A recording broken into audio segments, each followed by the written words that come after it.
paper, printing, and phones.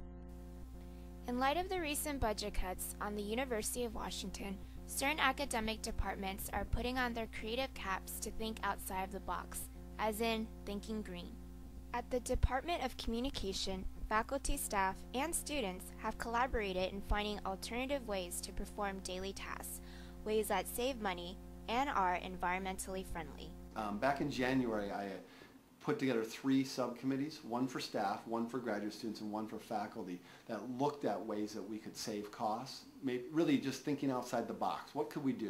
Each of them said, graduate students, faculty, and staff all said, you know, we don't really use the phones that much. We use email a lot, and most of us have cell phones. So eventually we decided that we would remove the majority, but not all of our phones from faculty and from graduate students. Our staff still have their phones because they use phones across campus in ways that are different than the rest of the faculty. From phones to materials, technology brings new alternatives to reducing paper usage.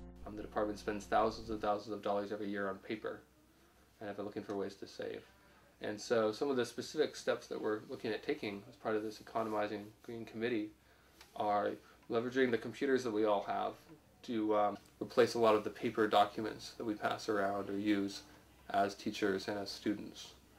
So finding ways to download articles offline, read them on our computers instead of print them out, or have students turn in their assignments online instead of us having to print them or take care of it that way. These greener solutions are encouraging greater collaboration among faculty and students. But what's driving this new direction? All of us are involved in costs for the department through our paper use, and so we can all benefit from these technologies. It isn't just the money, though. The reality is that there's a real ethical component to this, too, for the environment. Cutting all of these things, the paper, thinking about toner cartridges, thinking about double-sided copying, thinking about ways that we release carbon into the environment, all of those have a deep green impact upon us as a university.